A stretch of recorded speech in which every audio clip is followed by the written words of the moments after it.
Hey everybody! Welcome back to the Kids Shoryuken program. I am your humble host for tonight, Kids Shoryuken, being joined as always, first off, as he must always be introduced, the #1 pro wrestler in all of Panama, the forger of pain, and an all-around nice guy, Carcamo! What's up, kids?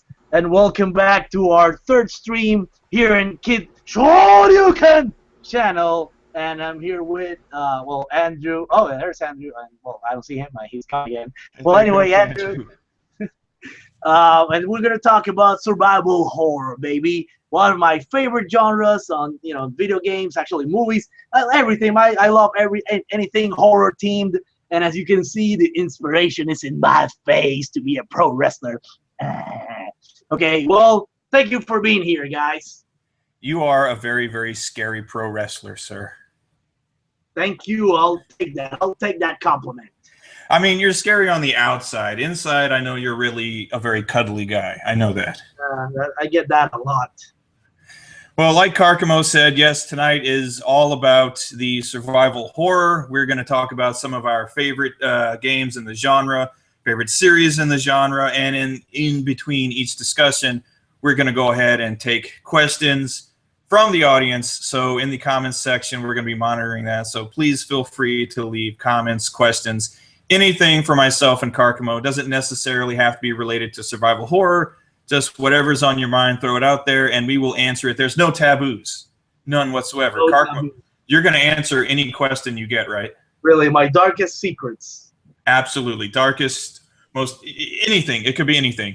All right, so anyway, let's get started. Now, I'm going to go ahead and start, and I think the only really appropriate way to start a discussion of survival horror is to really go with kind of like the granddaddy of them all. It's Biohazard. Yeah. So, better known around the world as Resident Evil. That's how I first encountered it when I was a kid. This is obviously not my original copy. I bought this one, well after the fact. My first experiences with Resident Evil were kind of enamored. Up to that point, I had only ever played on 8 and 16-bit consoles. So this is like really my first experience with 3D games, my first experience with, really like a horror game outside of like Castlevania and, things kind of in that vein. And it was my first experience with FMV, which there's no better way to start watching FMV in video games than with Resident Evil. It's really corny. It's the dialogue is amazing. The horrors and Andrew's coming back in, and he's got to stay. And Andrew, for those of you who don't know, he's having some significant audio issues tonight. Andrew, are you with us? Please freak out. Ladies and gentlemen, tonight's silent partner from the East Coast. He's a metal maniac, and he's having severe technical issues tonight. It's the RPG Machine 86. Thank you for the wonderful intro. If there's an echo, guys, I'm sorry. I have been fighting this thing for the past 15 minutes. I'm not going to fight it anymore. If there's an echo, I'm sorry. That's just the way it's going to have to be. Dude, I gotta be honest. I was hoping that when you came back in, it was still broken, and we just did the entire episode where you can't hear us.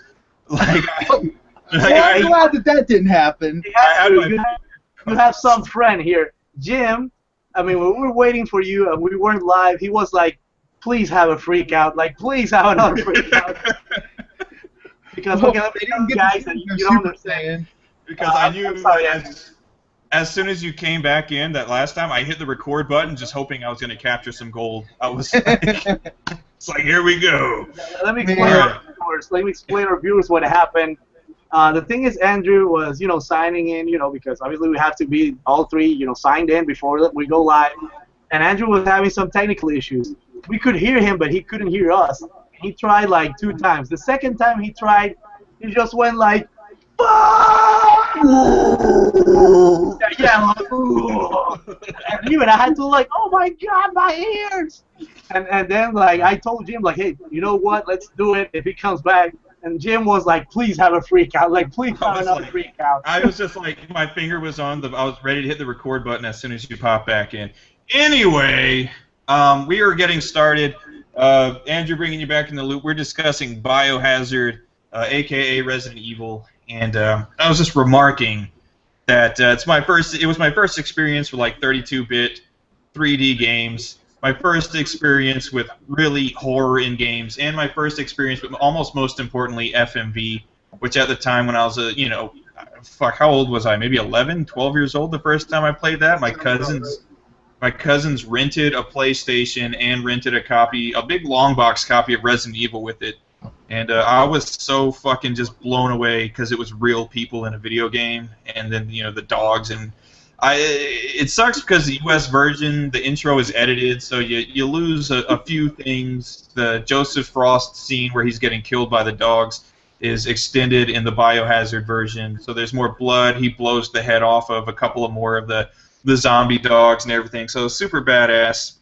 But yeah, FMV was never used better than it was in Resident Evil, even though the dialogue was the corniest shit ever. And the acting, I want to know where they found those actors and actresses. That has to be like some kind of beautiful stroke of luck to have that on your resume. I was Barry Burton in Resident Evil. That guy probably got a lot of work after that. Karkamo, I know you've got to have strong feelings about Resident Evil. Yes, I do, man. Resident Evil was the other game that got me into PlayStation, and for me at the time, it was like, oh my God, real people, like like the FMVs were freaking awesome, were amazing, and I was like, it was awesome. It was something different. FMVs now, I mean, you take it for granted, and nowadays you have well, I mean, they're not FMVs, but you know what I mean. You have like these cutscenes that they could last like even 30 minutes. And in Resident Evil, you only had like with people, the FMV with the intro and then the ending. And you look forward to that. And also, like you said, and I know a little bit about the history of Resident Evil, and correct me if I'm wrong in the comments, but I think I read a couple years ago that those guys were Americans living in Japan, and those actors. So the thing is that what happened is that, like the Japanese, the way they were directing them, it was like another sort of direction that they weren't too sure how, like stupid Americans were. So that's one of the things. And obviously they didn't help either. But I can say now that I'm glad it came out that way, because it's like a B movie. And the thing is that they didn't intend it to do that, so that's the thing. It was something that was supposed to be serious, but now you see it's like a B movie, and it's fucking awesome. It's hilarious. It's Resident Evil, man. And the other thing I want to say about both versions, well, I'm an import guy, and the Japanese, Biohazard, the first one, it's awesome. It's more cool because it doesn't have like the deleted scenes. It has more, gore and deaths.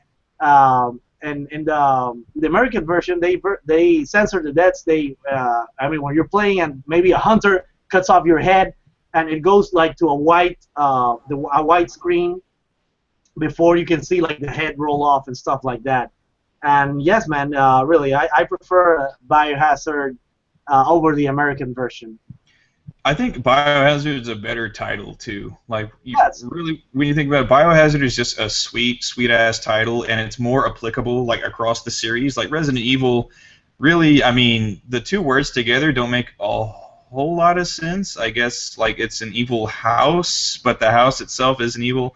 But really, as Biohazard just makes more sense like across like the entire series. And just you talking about the actors, they're just American actors in Japan being directed by a Japanese crew, and nobody knows what the hell is going on. It's all getting lost in translation. I wish there were some kind of like behind the scenes. Oh man, I wish that existed too, man. Of that set, just the kind of confusion and chaos that must have been going on, and they're like, just point that way, shoot the gun. That would have to be hilarious. Now, Andrew, I know you're a huge horror guy. I have to imagine you're a fan of the Resident Evil series. What's some of your experiences with Resident Evil? Give it to me. Okay, well, the first thing about Resident Evil is it's definitely the first survival horror game I ever played. It's also the first game I ever played where I felt like they were really trying to make it feel more than a game because of the camera angles and all that. It was also the first game I ever played that I almost couldn't control it at first, if that makes any sense. Like I was so not used to the way it controlled, especially because like those tank controls are hard to get used to at first. And then like you guys said, the visuals, just the dogs in particular, I remember that just being like, wow, this stuff looks real. And like you look at it now and it's kind of funny that you that you thought it looked so real back then, but it did, man. It looked like super realistic. And yeah, I love Resident Evil. I honestly, out of all of them, I would say that like my favorites are probably 2 and 4. I like 2 and 4 the most. I like 2 because the storyline's awesome, and 4 because the gameplay is awesome. Yeah. What I was going to say about the name, I feel Resident Evil kind of fits just because, like, if they're talking about in the sense, like, I always felt like they were talking about, like, the Resident Evil that's inside of every human, like, once you die and come back with the T-virus, like, that the Resident Evil is inside of all of us, like we possess the Resident Evil. But Biohazard is like, you guys are definitely right, like that's way better of a title as far as like just the overscope of everything. I really enjoy Resident Evil though. It's definitely like, it's probably like my second favorite survival horror series. So yeah, it's awesome, man. Biohazard definitely makes me like, I don't know. It kind of makes me think back to the the kind of like grunge metal band Biohazard for some odd reason. They had like that one single that what the fuck was, I remember the bass player was on what, super band or something like that. Yeah, he was on Superman, and not only that, he married that porn star Tara Patrick or whatever, and like they make porn now. Oh man. Oh. Yeah. Okay. No. Okay. At first I was like, oh, and then I was like, oh. No, not that guy so much. not what I would call a porn star. He's not even a bass star. You know. Yeah. If bass playing doesn't work out with you, try porno. No. Jeez. Thanks for putting that image in my head, by the way. Sorry, buddy. You can't unsee it. Well, since you went ahead and told us what your favorites in the series are, Karkamo, do you have any standout like favorite titles in the whole series? Yes, for me, it's the original #1. My top 3 would be Resident Evil, Resident Evil 2, and Resident Evil 4. I love Resident Evil 1 like for so many reasons. I have finished that game like 1,000 times, like every version. I played the first one I played was the American one. Then I played Biohazard. Then I played when the GameCube came out. I played that. For me, that's like the best remake ever. The best remake for a game. It's been Resident Evil. Those were really faithful to the source material. They improved a lot, and the graphics. They added some stuff with the gameplay. They added some modes. They added more places in the mansion. They added more stuff in the story that was actually expanded upon Resident Evil Code Veronica. Because and if you played it, you know what I mean. With oh my god, I just went blank with the name of the girl. Do you remember, Jim? The one they were experimenting with the progenitor virus. She was like the first. It wasn't an Ashford. Oh no, it wasn't Ashford. Yeah, I just went blank. Well, anyway, her. Let me see. Somebody said something in the comments. Nope. Okay. So yeah, it was always correcting. So anyway, yes, they expanded upon the story, and yeah, it was pretty much awesome. And like Andrew said, for me, tank controls now is like, dude, it's like so basic. and I do it like so fluidly. But yeah, the first time I hated it. I freaking hated it. I'm like, oh my god, I want to go straight, and if the camera was like sideways, I would press the right arrow, and I'm like, and the guy was like doing this, and I'm like, oh my god, I hate this controls. But yeah, but once I got used to it, for me, I can't imagine a survival horror without tank controls. Really, I can't. It It's adds actually a ton of suspense. It adds so much suspense because you can't move fast. Like, that's the main thing about it. Like, the fact that you can't move fast makes it like so much scarier. Yeah, all the things that people bitch about with the original Resident Evil are the things that kind of make me like it. Like I agree. Tank controls are kind of like riding a bike. Once you learn, you never forget. It becomes like second nature. The tank controls I enjoy. People would bitch about the fixed camera angles. I enjoyed the fixed camera angles because 9 times out of 10 they looked pretty fucking cool. They framed the action really well. And then at the same time, it was cool. You couldn't control the camera yourself, so I always loved like entering a hallway or a room, and you could just hear the sound of like a zombie kind of like shambling around, but you don't know where it's coming from. You don't know what direction it's coming from, and you have to keep going anyway, not really knowing what's about to come at you. I mean, you've got an idea, but you don't know when and where, and that just like added suspense for me. So, tank controls, fixed camera angles, the cheesy ass voice acting, and the B movie FMV, like that, those are all like big positives for me. And like you, the first one is probably my favorite in the whole series just because of nostalgia, and I like the setting. It's a very like claustrophobic setting for a survival horror game, and I think it just makes it more horrific, you know. And you're right about the remake. That's probably about as good as you could do with a remake. It controls really well, and it's even still today. If you play it on the GameCube, it's fucking beautiful. It's just a great looking game. The GameCube had the best graphics out of that generation. A lot of people don't realize that, but it did. It had the best like graphics. Period. Yeah, absolutely. They still hold up. They hold up pretty well. Yeah, you don't need to buy the HD re-release of the Biohazard remake. You can just play the GameCube version. It's fucking beautiful. And on top of that, 4 looks fucking amazing still, and Biohazard or Resident Evil 0, where you're playing as Jessica and whoever the fuck that other guy was, the dude, I can't remember his fucking name because he was in the one fucking game, the Escape Convict. The guy that looks like he's from 30 Seconds to Mars. Yeah, yes. Fucking Jared Leto is in fucking Resident Evil 0, but that's a really good looking game as well, and it's a pretty good one too. You know, I thought they were gonna keep doing that. I thought they were gonna do Resident Evil 2, but what happened back then, you know, the gamers were like, they had it with Resident Evil. I mean, that's what the sales proved, and it didn't sell well. It didn't sell well because they were planning to make a remake of Resident Evil 2. They were going to do that, but anyway, the thing, well, they didn't sell it, and they didn't do it. And well, now, before we change the subject, talking about Resident Evil 1, I remember, apart from the famous Jill sandwich line, there's this line that I remember, even when I was a kid. Beautiful line, by the way.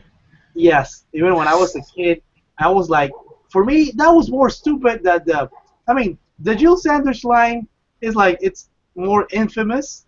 But it's not, I mean, it's a bad joke, but it's not as stupid as the one I'm going to say. I remember when you're playing the Jill scenario, and Barry hands you, I think, the grenade launcher. I mean, it's a freaking grenade launcher. You don't need more explanation than that. And he says, like, here's a weapon. You can use it to kill living things. I'm like, seriously? What was I going to use it? Like, put it up my ass? Of course I was going to use it to kill living things, man. It doesn't get more. Thank you, Captain Obvious. But that's Barry, man. He's fucking. That's his shtick. The fucking Jill sandwich thing is fucking brilliant. Fucking god, use the fucking master. Yeah, the master of unlocking. The master of unlocking. You, the master of unlocking. That's fucking awesome. And I just have to imagine that actor in the studio receiving direction. Like, he probably tried to say it a different way at some point. Like, he probably tried to correct someone or something, but then they're like, no, say it like it's written and shit. It's, okay. I wonder, Jim, if that guy,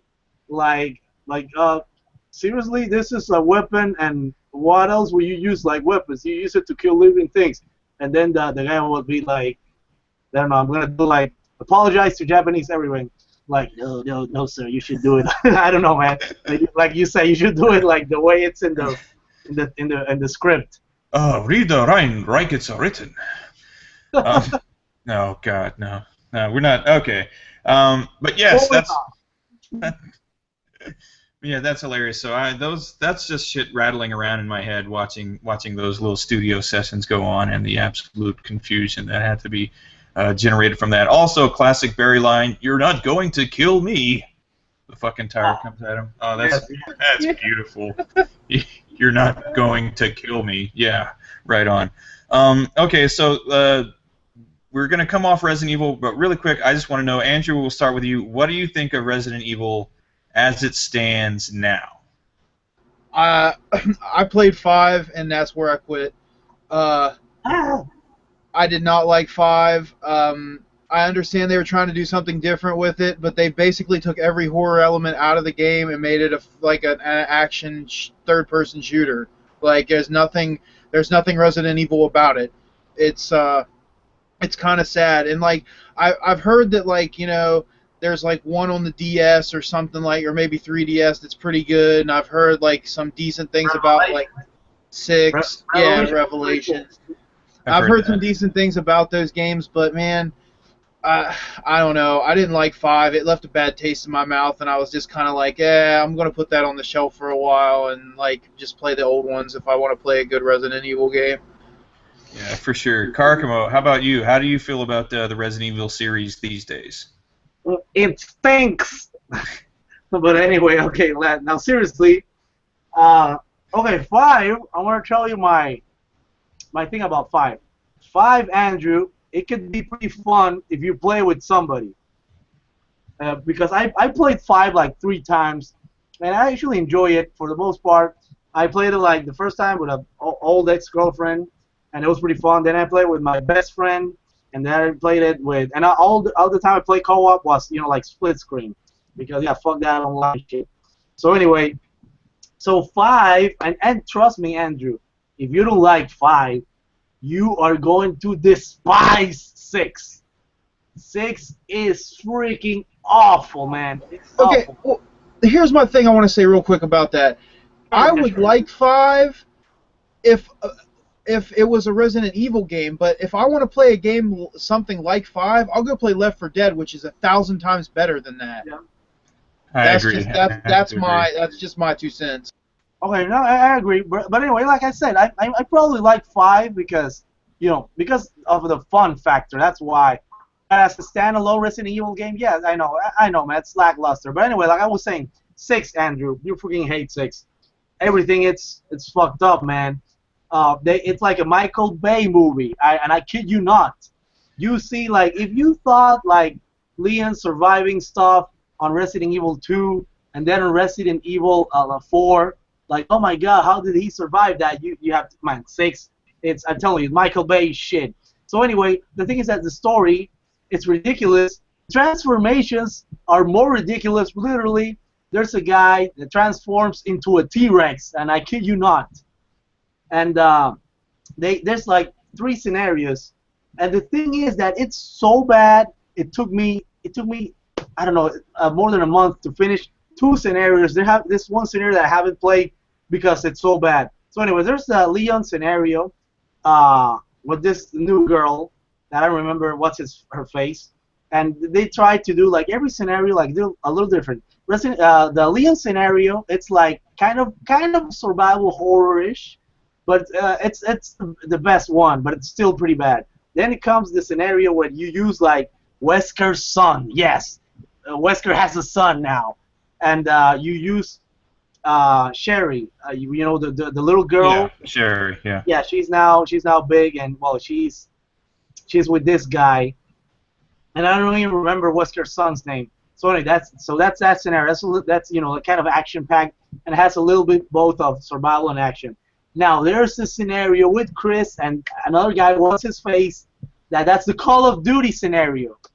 And really, there's like these guys are like in some place like Afghanistan or something like that, killing the I was gonna say the, like with the Motabo virus, the virus with Las Plagas and something like that.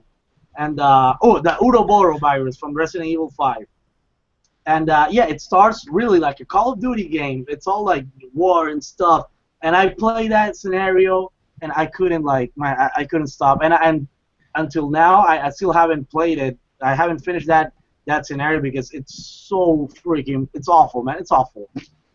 So anyway, yeah, that's 2 cents about Resident Evil now. That it just sucks. Revelation's pretty cool though.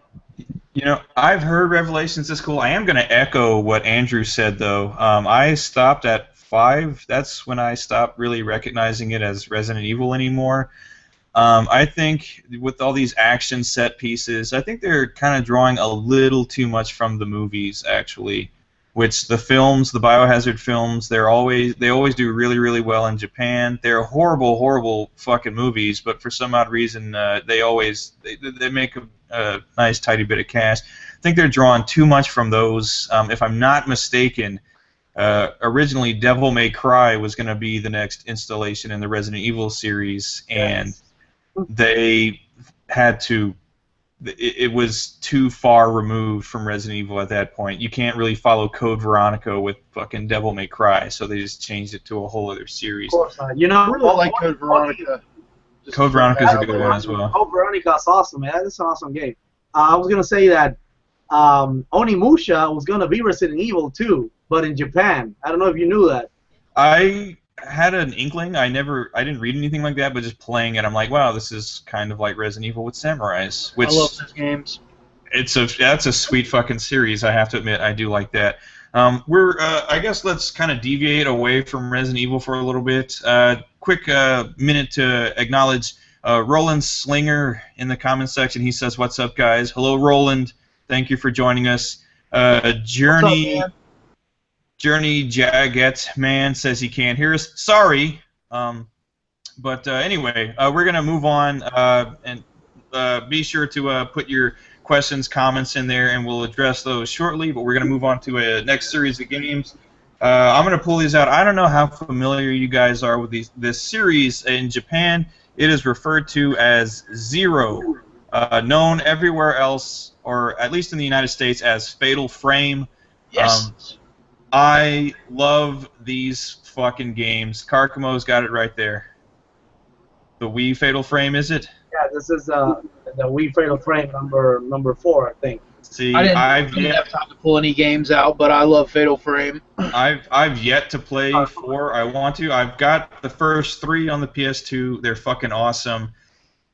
This is an amazing fucking series. Karkamo, I want to know tell me exactly, what is it that you like about Fatal Frame?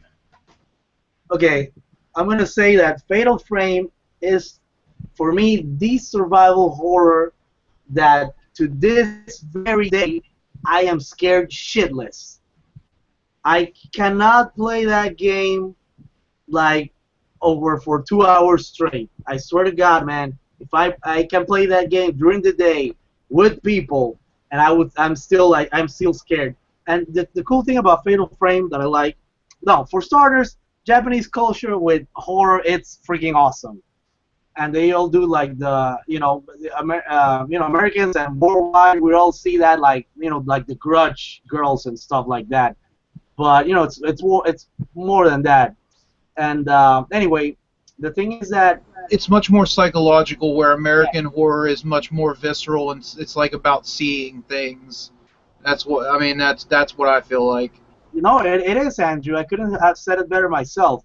And everything, like the story, the scenario where everything happens, and the other thing is that like the ghost, it's not actually like jump scares. I mean, kind of is, but the thing is that the way you have to approach them to kill them, it's like in your face, because you have to use the camera obscura. Okay, for those guys that never played Fatal Frame, that's why it's called Fatal Frame.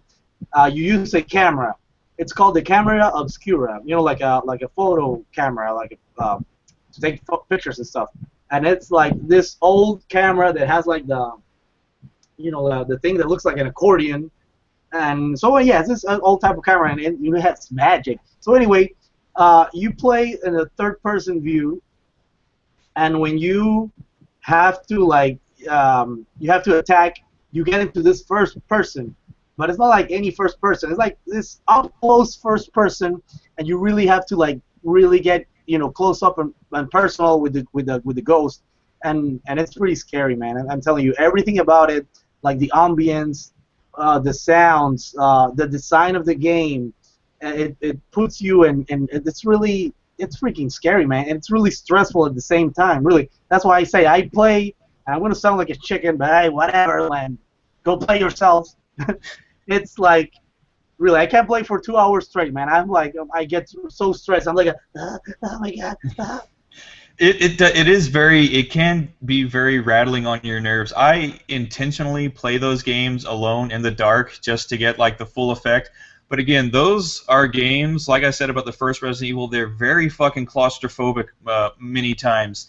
Especially the first one. You enter that fucking creepy old house at the beginning, and you start out as the older brother, and then you're getting into it, and then all of a sudden, fucking he's done, and then the chick comes in, and fucking dark as shit. You've got your flashlight. It's like you said, there are some jump scares, but for the most part, what's scaring you is just the fact that you're moving through just absolute darkness, just waiting for like, fuck, when is something gonna happen? When's it gonna? And when it does, it scares the living shit out of you. Playing the third one in particular, there's an opening sequence where I think the chick is like essentially passed out, and she's kind of having like a vision in her head of her going to like this old house or castle or whatever, and you're walking through, and it's like scary as shit, but it's like an intro level, so like it's really creepy, but nothing's happening. But then all of a sudden, a fucking ghost just appears out of nowhere and like just starts slashing at you with a fucking blade. And I literally, the first time I played it, I just screamed at the top of my fucking lungs. It was fucking brilliant. I love that Japanese horror that those games really like bring together. It's just that great classic Japanese ghost story. And I saw in the comments here, Roland says that the only thing he didn't like about Fatal Frame is the scoring system you get after you kill ghosts, and you can use that after as like kind of like leveling up system or what. That, yeah, I mean, you could take it or leave it. I don't mind it so much. I think the game is so good that that's kind of like a minor gripe. Yeah. But I mean, if you took it out, I don't know if it would really make the game all that much better. It's just something extra there for you to pay a little attention to and everything like that. But yeah, you're very right. Just the way you have to take on these spirits, you have no choice. You literally, and they look scary as fuck. They're very, very creepy, and they get right up into your fucking face. And there's nothing worse than like when it's right next to you and you haven't killed it yet, and now it's gonna fucking attack you, and you're like fuck, and you wrestling with your controller trying to get away from it. Fucking awesome as shit. Fucking love those games. I'm actually really excited. I might actually buy a Wii U. Well, I probably will buy a Wii U like when I get back to Japan this summer. I'm more than likely gonna buy one and try to get a copy of this most recent Fatal Frame game. I am pretty happy that it's coming out in the West, supposedly. I think that's still the plan. I'd be very excited to play that. Before we go any further, I must acknowledge Mr. Lawn Boys Post 1975 is here. He must be announced. What's up, Dave? We are in the presence of Dave. Yeah, what's up, Dave? What's up, dude? Big Dave in the house. Very happy to have you here, sir. Mr. Lawn Boy, if you have any questions for myself, Andrew, or Mr. Carcamo, put them in there. We're going to address them later. Andrew, I want to hear what you have to say about Fatal Frame. Okay, the first thing I want to say about it, because I was thinking about it the whole time you guys were talking, it's Horror 101. What you don't see is the scariest fucking thing in the game. Like, the fact, the scariest thing in that game is, like you said, man, you're walking through the pitch black, and you don't know what is going to happen. when you see the ghosts, yeah, you get that tense feeling like, oh, like I need to do something to get away. But the scarier part is when you don't see anything, because you're just like, I've literally played that game and just shook, like just like shook out of anticipation, because you sit there and you're just like, oh my god, what is going to happen now? I do have to say, I've only beat the first game, and I played through a little bit of the second one. I've not played all of them, so like I don't know as much probably as you guys do. But the first game is so good. Like it is a survival horror game. Like if you were going to say, hey, play some survival horror games, and somebody's like, what game should I play? It's like Resident Evil, Fatal Frame, and probably another one that we're going to talk about that I won't bring it up. But like, dude. Like I said, man, it's horror 101. What you don't see is the scariest thing. Like, oh yeah. Oh, is that the one we're going to talk about, Mortal Kombat? Yeah. Yeah, I can't wait to totally pay for some fatalities. Psych! We were going to talk about Mortal Kombat. But yeah, man, I love Fatal Frame. There was a game that came out not too long ago too called Outlast, or yeah, I think that's what it was called. It was on PSN, and that game was a lot like that, but not nearly as good. Another thing is, like I was saying before about the whole Japanese versus American horror, like American horror is much more like gore, or it's going to like pop scare and this and that, where Japanese is all about like psychological shit. It's like it gets into your like spinal column and creeps up and makes you have goosebumps and stuff. Like it's awesome. It's that classic ghost story like type setup, you know what I mean? It's fucking awesome. And also in these games, like, you know, if you're playing like Resident Evil, or especially recently, you're playing as some kind of like special forces person, armed to the teeth, this and that. When you're playing Fatal Frame, you're essentially playing like a defenseless girl. The only means of protecting yourself you have is this fucking camera, which forces you to come face to face with like these terrifying fucking spirits and shit. To me, that's a way cooler than playing as any kind of like fucking super soldier or some shit like that, just fucking mowing down. There's no line of separation. Like, you don't have that separation from it. It's right there. You have to face it. Like, you have to do it. Yeah, I know what you mean. And there's so much to, like, it's another one of those games where, like, on paper, there's not a lot going on. Like, there's not a great deal of music in the game. It's much more ambience, but, like, it's there. Even in the sound effects, even, like, just the sound of, like, a creaking floor as you're walking along, something like that, that just adds like a whole new level to it. And especially in the first one, I love when you're playing through it and you kind of have like these weird, like almost like flashbacks when you're like seeing what happened to other people that had been in the house before you. That fucking dude that's just like fucking running from the ghost, and he like hides in that closet until it fucking just comes and finds him. The thing that scared the ever-living shit out of me, and all it was a sound, is when you got to go into that room and you just hear that noise where it's just like coming out of that closet, and it's scary as shit, but you have to go find it, and it's just a tape recorder. And even when you know it's just a tape recorder, it's still fucking scary. It's uneasy. It makes you feel uneasy. You know something, Jim? I don't know if you tried this, because I've done the full effect too. The next level, like alone in the dark, playing Fatal Frame and using freaking headphones, man. And sometimes I've been like, I'm playing and I'm like, oh my god, it's coming or something. I'm using the headphones, and then I get scared and I'm like, oh, fuck this shit, and I throw the headphones. Like, I can't do this. There's a lot of fucking ambience in those games. A big part of what makes them scary is just the sound, the ambient sound. Not a lot of music going on, but just the sounds of the spirits themselves. And just even as you're walking, those little like sound, those stings, like when, you know, like a ghost that's not threatening you, but as the camera angle shifts, and then all of a sudden one just kind of like comes into the foreground and goes back out and shit, and you have that kind of like orchestral sting really quick. That shit is fucking nerve-wracking. We do have a question here. Roland Slinger wants to know what we all think about Siren. Karakamo, we were talking about that a little earlier. Tell me what you think of Siren. Well, Siren, let me see if I can do this really fast, because there's a story behind Siren. Siren was basically many of the Team Silent that got disbanded from Konami, and they went and made some of the guys, and they went and made Siren. And yeah, Siren. The cool thing that I like it too, it's like inspired on the Japanese stories about well, horror theme and stuff like that. And also the setting is like, you know, in this little town. And the cool thing is you use multiple characters, and I don't remember in which one you can switch between them.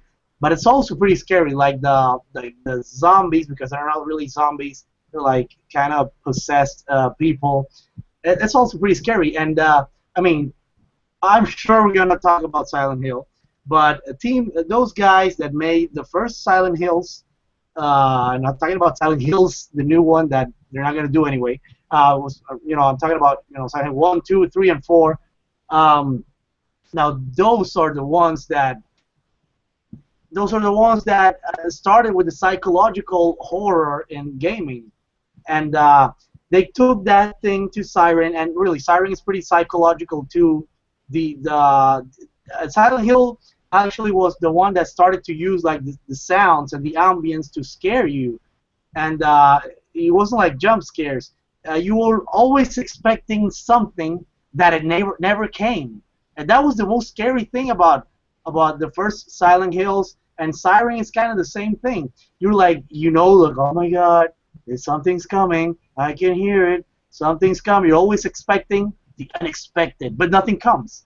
And when you're like, oh well, nothing's coming, when you don't expect it, then boom, I mean, not a jump scare, but you get scared. And like I said, the sounds, the story helps, the setting. And well, actually, I have here. I own all the Siren games. I love that series. Okay, where is it? Oh, here it is. You can find this. This is the only Siren game, the last Siren game they made for the PS3. You can still find it on the PSN. They sell it by chapters, and this is a physical copy. Really, really rare and hard to find. Well, when I got it, it was like I got it like 4 years ago. It was like $60 used. So I don't know how much is it now, but I really recommend this. I mean, if you're not a collector and you still want to play like a really good survival horror game, and let's say you don't own a PS2, you should definitely get that one. It's on the PSN, and really, I can't recommend it enough. I actually didn't play Siren for the first time until last year, I think, and it's kind of unfortunate. I played it, and I wasn't able to finish it. I don't know, it was less impressive to me, but that's because at the same time I started playing another survival horror game for the first time, which we're going to talk about a little later. Andrew, do you have any experience with the Siren series? I've not played them. They're decent. Like he says, they're kind of comparable to Silent Hill. Like I said, I've only played the first one and haven't finished it. It was decent. It's decent enough that I'm sure I'll go back to it at least. So pretty cool. It's on my list. If you love Silent Hill, Andrew, and I know you do, you're gonna love Siren, really. And like I said, the cool thing is that it was made by part of the team Silent that started the original Silent Hill. So you should definitely go and play it. It is definitely worth playing. Lawn Boy, Senior Dave, just dropped a comment. He says that a really good and creepy atmospheric gaming experience, while not completely survival horror but genuinely scary in places, has to be Killing Time on the 3DO. Have either of you ever played Killing Time? I've never played a 3DO. Yeah, I was gonna say that. I never played a 3DO in my life. I was able to play Killing Time. It's a first-person shooter, and it's been a while. But I know that I think you go to an island somewhere, but where there's a huge mansion. And I think it was like some archaeologist was there, or some woman was there who collected things, something to that effect. But basically, when you get there, it's a first-person shooter, and all of the enemies are kind of like digitized in, so they're all these like FMV type enemies. And as you're exploring the mansion, when you enter certain rooms, like it'll trigger kind of like little FMV digitized people to come in and walk out in front of you, and it's like the spirits that haunt the house, and they'll come in and they'll kind of like do whatever it is. They'll dance around in the ballroom, or they'll talk to each other and do shit like that, and you kind of like pay attention to the things they're saying to like pick up on clues about what happened to them and shit like that. It's not entirely a survival horror game, but it can be pretty creepy. It's actually an effective use of FMV and digitized characters and things like that. And as far as the way it plays, it's an early mid '90s first-person shooter, so it controls a lot like Doom or Wolfenstein or something like that. Pretty cool game actually on the 3DO. That's one of the 3DO's better games probably. We're going to go ahead and move on because Karkamo already brought it up, and I'm going to pull it out. But right here I have a copy of Silent Hill 3, which is one that I like very much. But really the entire Silent Hill series from start to finish, I think people have kind of shit on Silent Hill in recent years. People didn't like Homecoming for the most part. I actually did like Homecoming. I don't know how most people felt about it. I didn't mind Homecoming at all. People said it was too combat heavy. I didn't care. I didn't think it was as good as 3 or 2, but I still liked it. I liked it enough to play through it.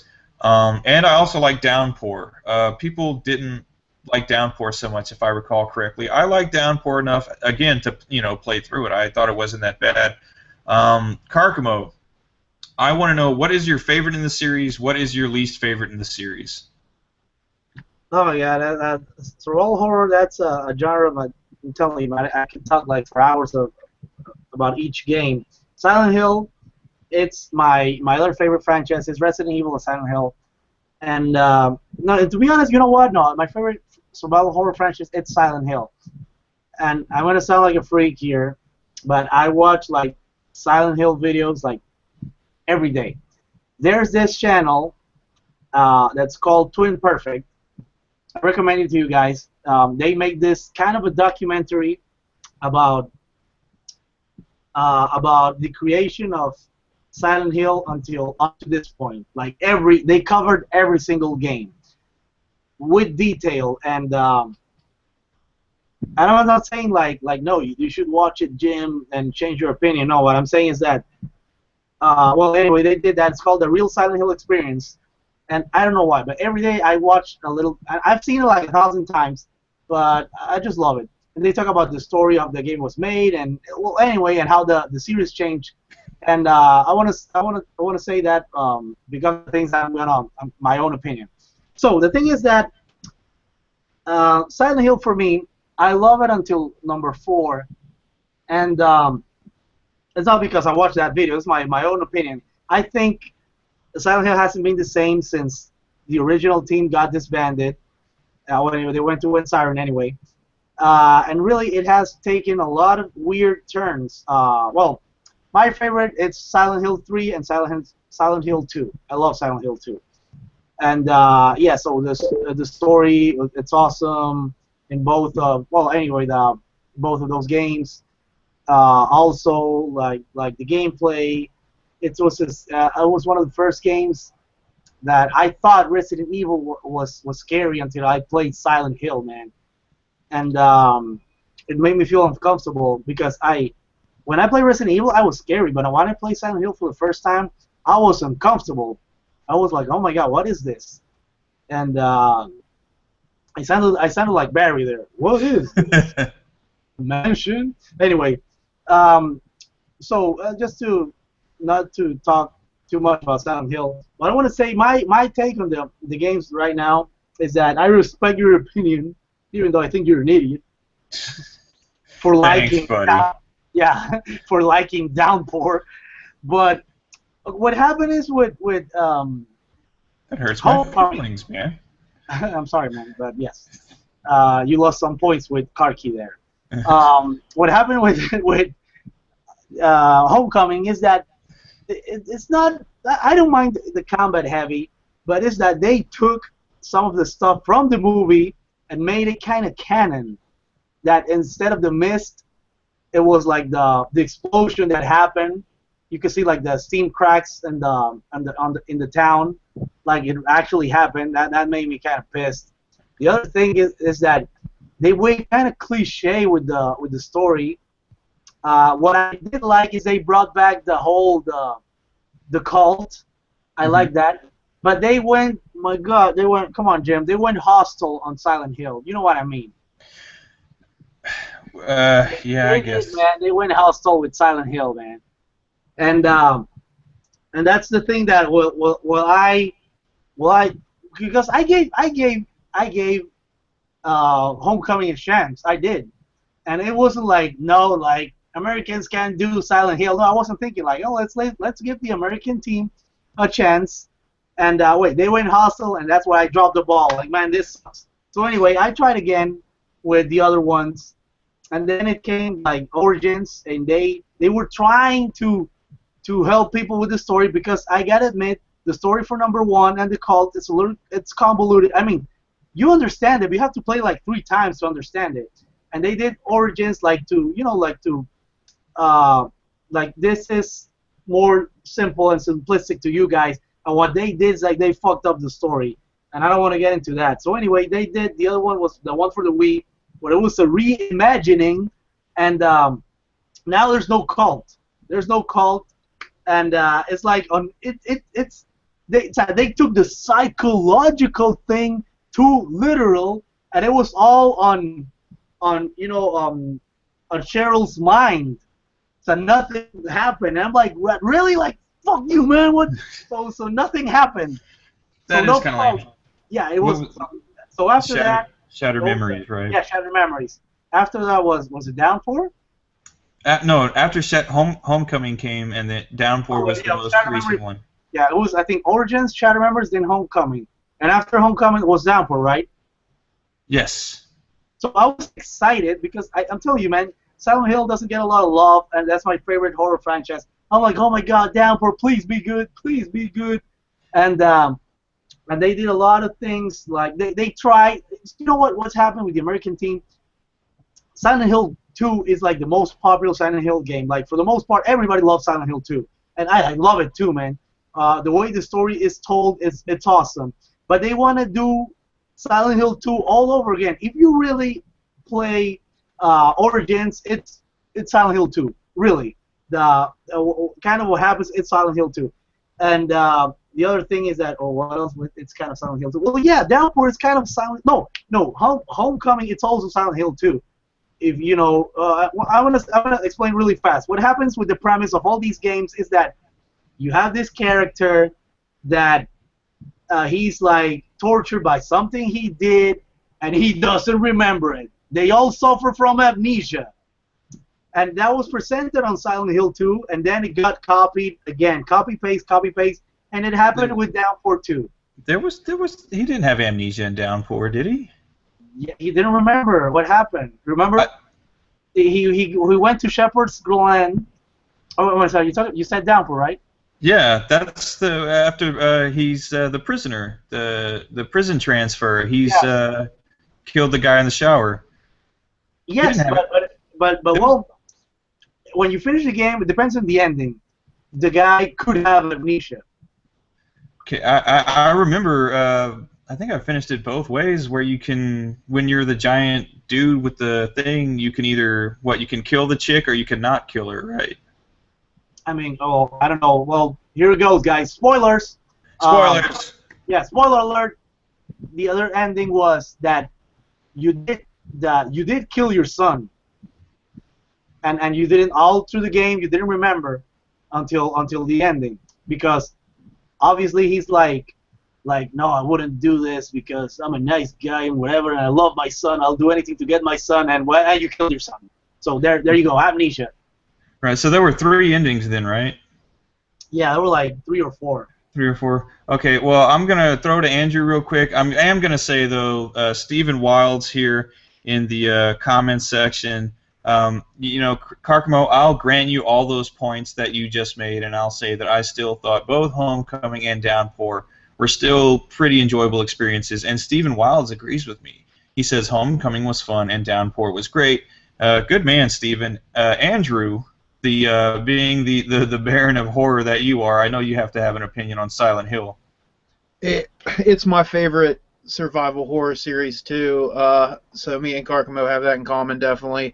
I like that series so much that I played 2 and then I stopped because people had just told me so many bad things about all the other ones that I don't want to taint my my experience that I've had. I've played through 1 and 2, and that was it. Like, I've heard 3 is all right. It makes me nervous, man. It just makes me nervous that, like, because what Karkamo was just saying right now, like how he doesn't like those ones. If I would play a Silent Hill I didn't like, I'd be so upset. Like, I like Silent Hill because the atmosphere is great. I feel like the reason I like it more than Resident Evil is the characters, like the bad guys included in that. Like, I just feel like it's just way more like twisted and more just fleshed out. Yeah, and is 2 the one where she's in that bathroom and like it just starts like everything starts like peeling away and stuff? Is that am I thinking of the right? Yeah, which she goes to the other world. Yeah, dude, like that. Just that scene alone, like it sticks in my mind so like vividly because it's so unnerving that like just in a split second, it's like everything is completely different, and it makes it like so much scarier. Like, I don't know, everything about those games is great, and like, I mean, people like to talk shit on the Silent Hill movie, and I kind of liked it. I didn't think it was the best movie in the world, and I don't think it's the best adaptation of a video game ever, but I don't think anybody's really made a good video game movie, to be honest with you. But I kind of like the movie. I'm kind of partial because it took place in West Virginia, and I'm from West Virginia, so like that's kind of like a little thing that's kind of cool about it. And like I'm from a place that's like a little mining town, which is sort of like what it is. But I know we're talking about the games. Silent Hill 1 and 2 are perfect. There is no faults in those games. Like, I will sit here and I will defend those until the bitter end because they are perfect games. Like, I mean, as perfect as a game can be, because there is no perfect game, but those games are pretty fucking close. Like, I love Silent Hill. I'll agree with you that the first 2 games are really, really amazing. Borderline, you could argue that they're as close to a perfect game as you're going to get. You could make arguments for that. I don't think you'd be disappointed by 3, though. 3 is really good, and you know, Karkamo says that at 4, that's where he kind of fell off a little bit. I like The Room as well. Yeah, but what happened? No, actually, and I should correct myself. After 4, 4 had some people from the original Silent team. What happened with 4 is that it was supposed to be another game. It was supposed to be another survival horror franchise, and it was going to be The Room. And yeah, insert Tommy Wiseau joke here. Yeah. So yeah, I did not hit her. What's wrong? That's bullshit. I did not. Wait a minute. I did not. Oh, hi, Mark. Yeah. Yeah, check it out. Anyway, The Room. So I don't know what some big shot at Konami said, like, let's do another Silent Hill game. But really, I don't think The Room. It was. I liked it. It was pretty scary when you were at your apartment and you were in the first person point of view, and you know you had like the ghost and the apartment started to like fucked up. And the thing that is wrong about The Room and doesn't make it like a bad game is like the escort missions with that girl that looks like Cheryl. I don't remember her name, but yeah, really, that's like they have too many escort missions with that girl, and they put the cool thing about Silent Hill that you always feel immersed in the game, and they put a little like an energy bar. I don't know if you remember, Jim. You could actually see your energy, your life meter. Mm-hmm. They did that in 4. I don't know why. I mean, and it's also like a minor gripe. I like 4, and they put the whole cult thing again, and they kind of like connected with number 2 because of what's Sullivan's name, the killer. Well, anyway, yeah, that's a guy they reference in Silent Hill 2. And yeah, for the most part, I like number 4. I only have the major gripe for me is like too many escort missions with the girl, and yeah, that's kind of about it. After 4, it all went downhill from there. Well, I'll put it this way: I've never played a Silent Hill that I didn't at least enjoy to some extent. I enjoy some less than others, but I can honestly say that I've at least liked them all. Not loved them all, but liked them all. I'll say that. We can move off Silent Hill because earlier in the comments, Roland mentioned something that actually I hadn't thought of myself. He brought up Parasite Eve. Oh, And yeah. now what's wrong with us? We have problems. I absolutely love Parasite Eve, but I believe his question was, does it really count as survival horror? Andrew, do you think, because there's a steep difference between the first game and the second game and how they play. What do you think? Do you think they count as survival horror? The first one would more so than the second, I feel. The first one I would say, yeah, it's a survival horror game. The second one is it's a little more action and like a little more what's the game that came out that's kind of like that? It's like Fear Effect. It's kind of like more like Fear Effect, which I mean is a good game in itself, but survival horror not so much.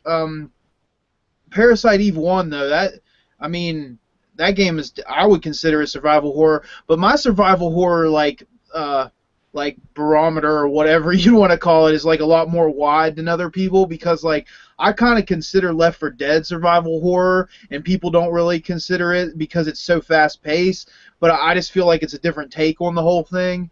But yeah, dude, I would definitely consider the first Parasite Eve to be survival horror. The second one not so much. At the very least, it's a crossover of survival horror and RPG. Yes. I was, I guess, hesitant to think of it as survival horror. I mean, playing through it, especially the first time, definitely made me think to, at that time, the only other survival horror games I played were Resident Evil 1 and 2, maybe, and, like, the first Silent Hill. So it made me think of those games. There were things that were reminiscent of it, but then again, when you're playing it, it's very apparent that you're playing a late 90s Squaresoft game. Carcamo, thoughts on Parasite Eve? Yes, I remember when the first time I played Parasite Eve, I was at that Chinito. Of course.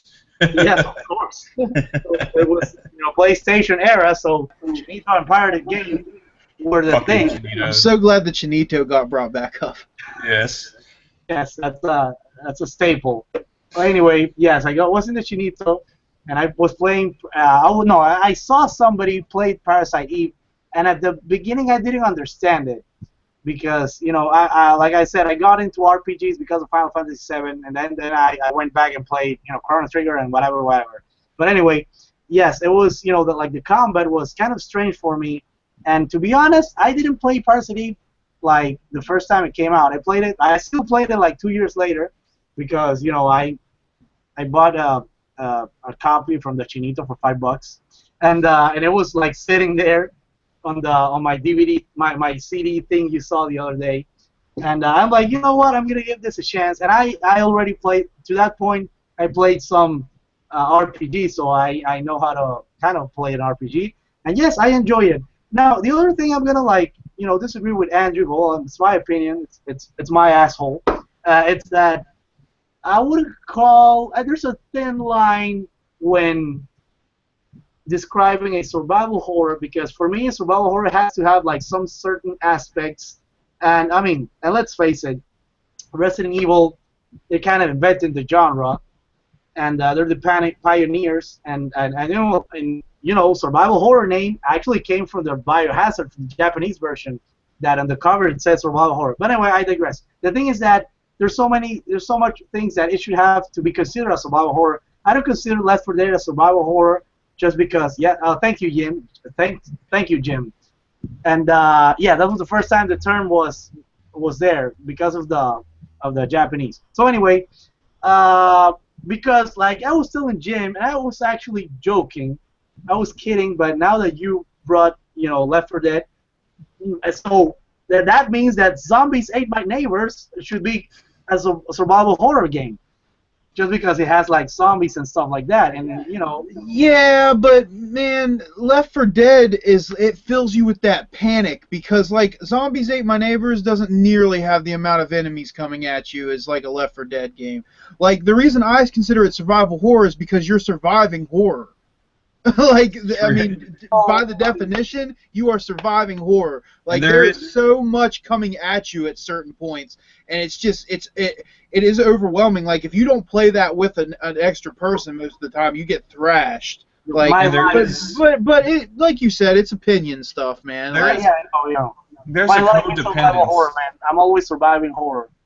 There is in Left 4 Dead though, there is kind of like a codependence between the characters though. You do have limited supplies at least, and that's kind of like one of those staples of survival horror is you can defend yourself, you can go on the offense, but there's got to be limitations there. If you can just unlimitedly just go around blasting everything in sight, then there's no that fear of not being able to defend yourself goes away, and then you lose some of that survival horror aspect. Again, that's kind of stuff that was invented, in Resident Evil. Well, I want to go ahead because everything Dave says is gold.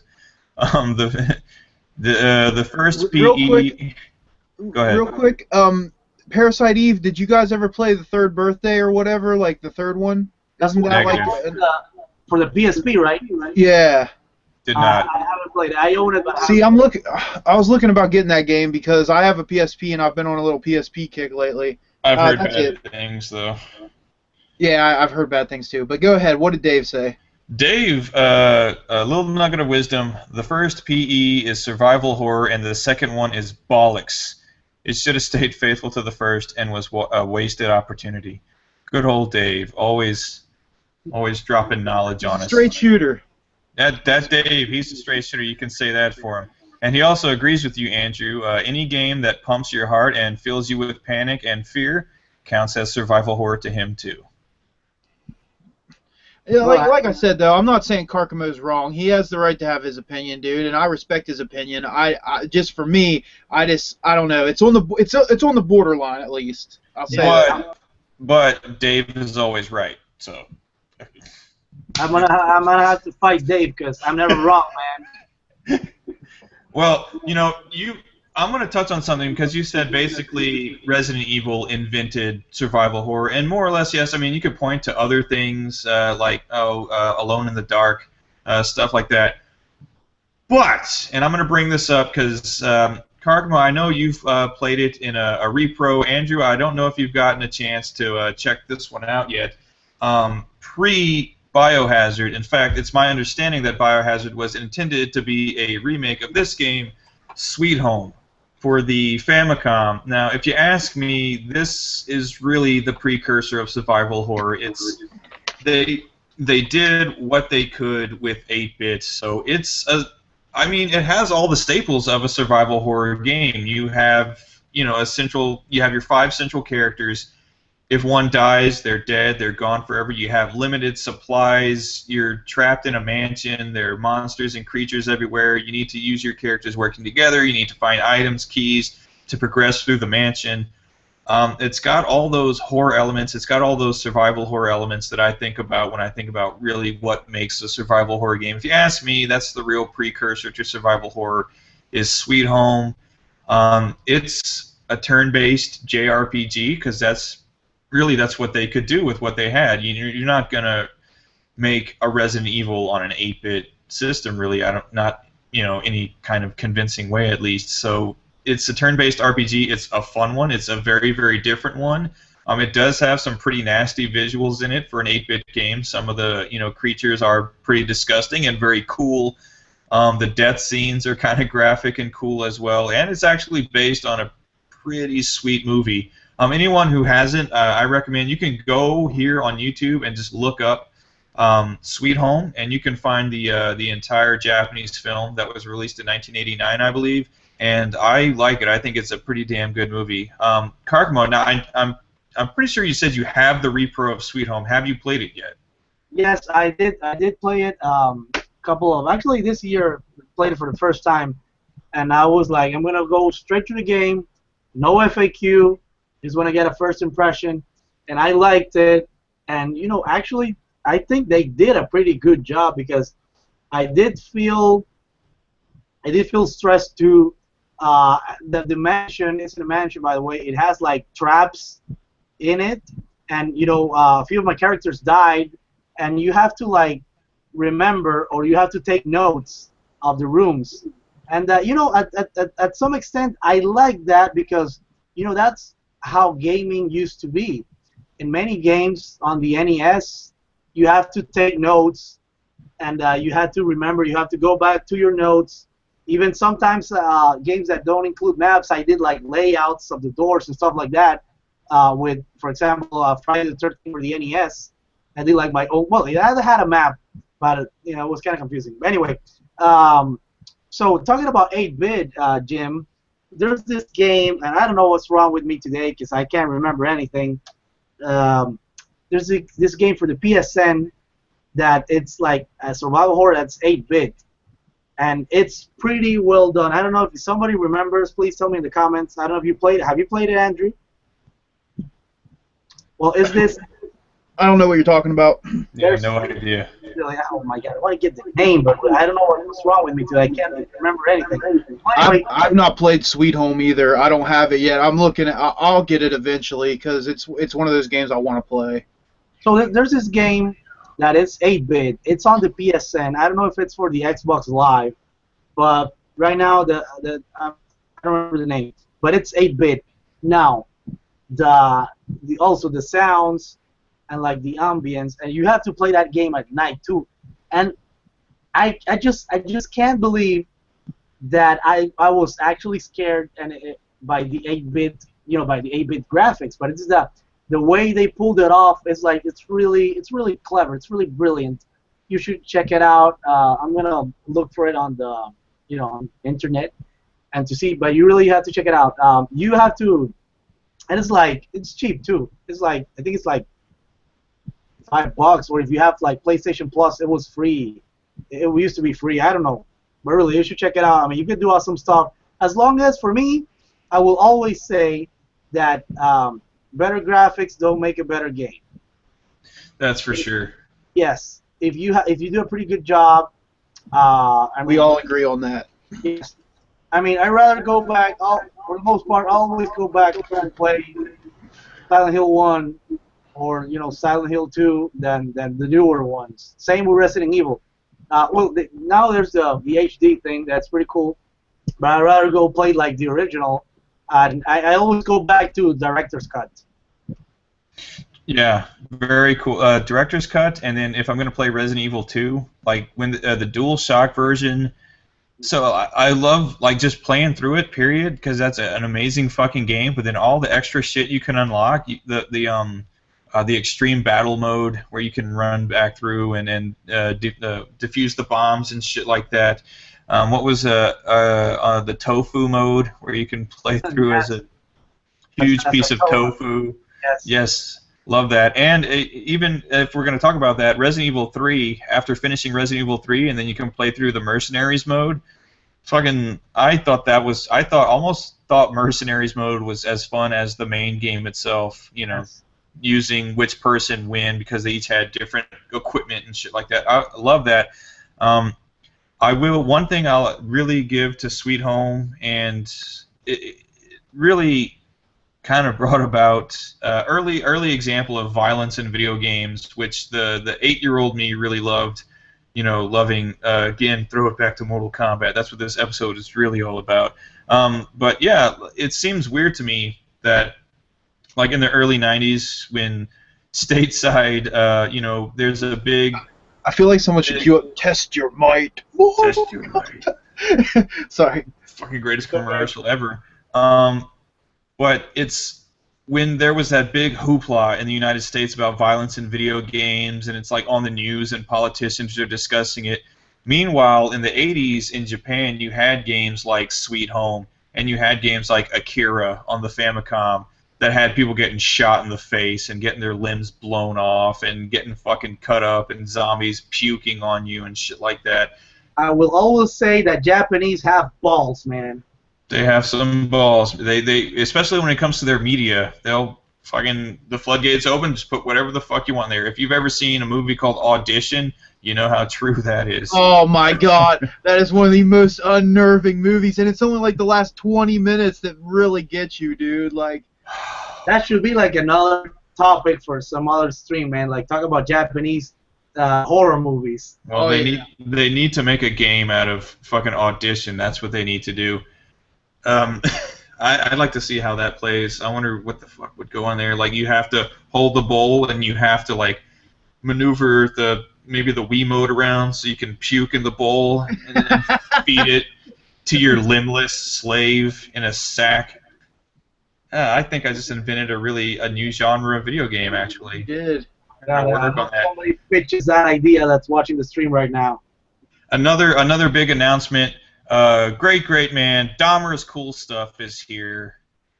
Dom's here. Big Dom. Love that guy. And Dom just wrote simply Tokyo Gore Police. Yeah.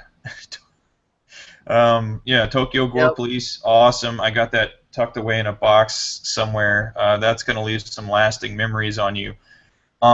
Both Roland Slinger and Stephen Wilds, I guess we can move forward. They both brought this series up. They said, what about Clock Tower? Yeah.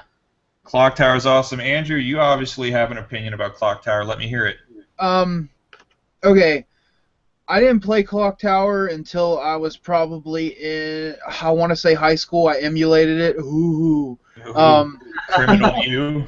The Big E. I brought it out. But anyway, the first game that I ever played that really made me scared or like gave me chills was Metroid, and like I'll stand behind that to this day. It's very creepy and it's like just because the lack of everything in it, you know, it's like all like mostly black backgrounds. There's music here and there, but it's not like very like. It's not everywhere, and like it gives you that creepy feeling, like you know you're being stalked almost and stuff. But when I played Clock Tower, it like took it to a whole next level. Like, I meant to say Super Metroid. Like the original Metroid did it too, but I meant to say Super Metroid. There is no other Super Nintendo game that will scare you as much as Clock Tower. End of the story. End of discussion. Like that game is so unnerving. Like you'll just be walking through a room and then this dude with hedge clippers that are like the size of him pops out and he's just like click click and you're like fuck, like I gotta get out of here. And like you can't really run, and like most of the time if you see him you're fucked. You're fucked. Like that's it. You're gonna die because like a lot of times he comes in from like behind you and you can't get to the door. So it's like, or you have to hide, like, when you have to hide behind those, like, chest of drawers and shit, and you're like, oh, God, please, like, don't see me, like, so good, man. That's an impressive bit of game designing when you can make a 16-bit game scary. That's not easy to do. And doing it when in a game where really there's one enemy.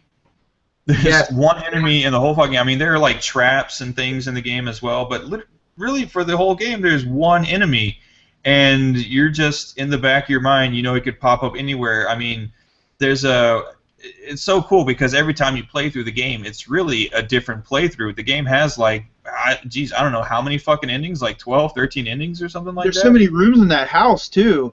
Like, there's rooms that you could just not even go in. You know? And if you go into this room before that one, then it'll trigger an action to happen. I like if you go into the room where they have the big kind of like skylight, the big glass ceiling. If you go into that room before you go into some other rooms, all of a sudden he just comes crashing through, and he's like got his scissors in this chick's chest. Dude, that's iconic. That scene is so iconic when he busts through that like stained glass and just.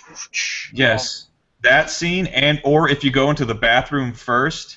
And that creepy music kicks in, and then you actually go and you pull the shower curtain, and it's just like a chick, like all fucking butchered and hung up, and he busts out of the bathtub with his scissors. It's fucking awesome. The whole series is actually pretty cool. The second one, which was released as just regular Clock Tower on the PlayStation, that's another really good one. And then Clock Tower, I think they call it Clock Tower. It was Clock Tower 2 in the States. In Japan, it's called Clock Tower Ghost Head. It's set in Japan. That's a really creepy one as well. And then you also get Clock Tower 3 on the PS2. Karkamo, are you familiar with Clock Tower? Yes, I freaking love Clock Tower. I never played the Super Famicom one. I've been meaning to get a repro of that. or getting the original, doesn't matter. I finished all the PlayStation ones. I own the Info ones, and I haven't finished the one on the PlayStation 2. But yeah, they changed. They went a whole another different direction with the PlayStation 2. I want to talk about the main ones on the PlayStation, and I freaking love it too. Like Andrew said, yeah, it's pretty scary. You know, the scissor guy. Um, and I remember it was really hard for me to finish that game.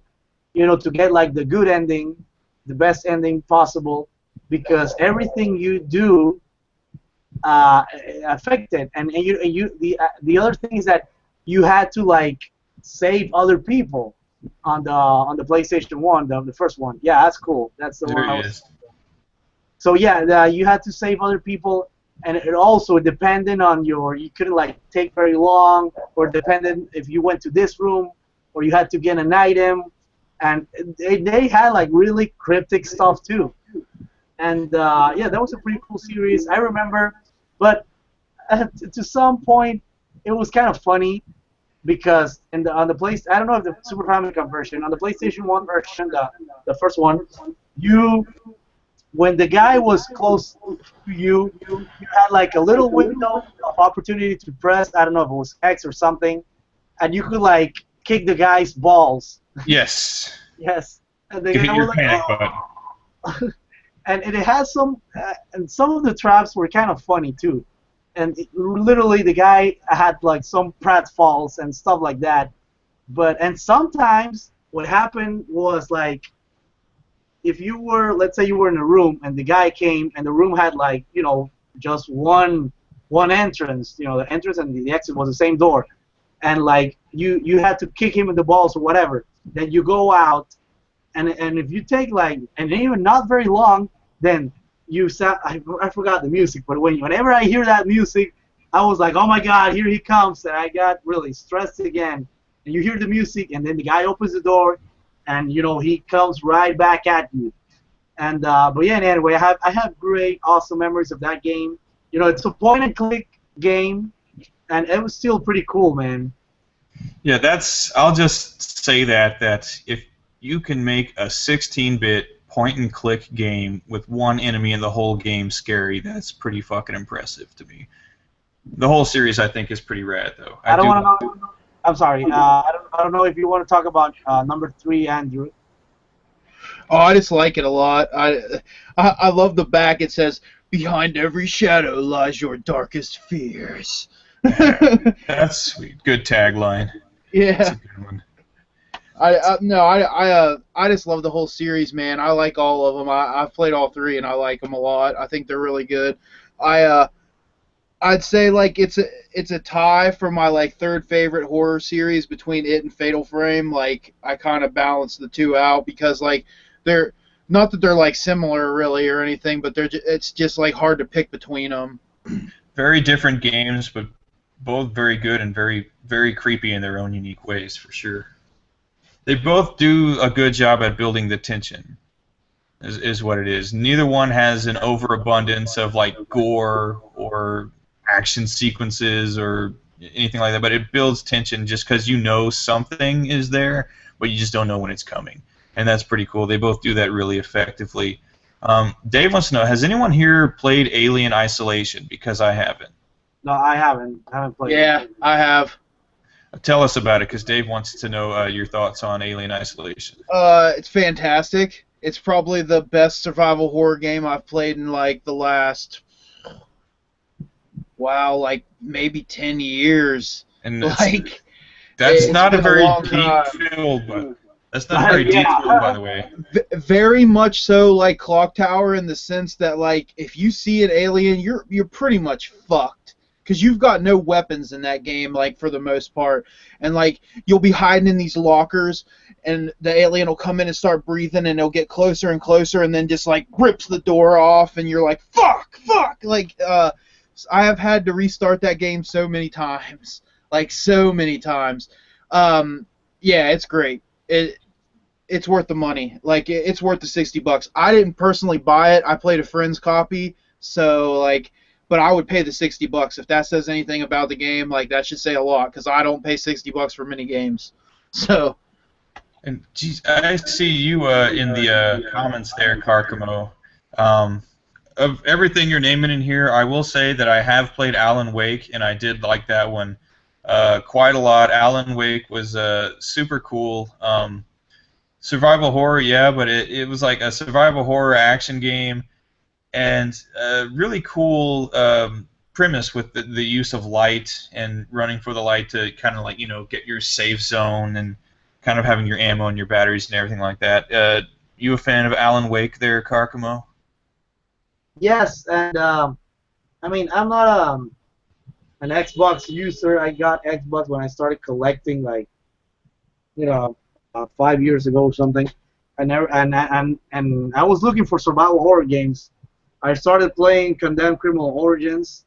That was an awesome game. I played, well, the Call of Cthulhu, and I played Alan Wake, and I really liked it. It was kind of different, and using light to kill the enemies, it kind of reminded me of, it was I think it was like Alone in the Dark. I don't know which one that had like a mechanic like that. I don't know if I'm mistaken, but yeah, I like Alan Wake, and I heard they bring back that game.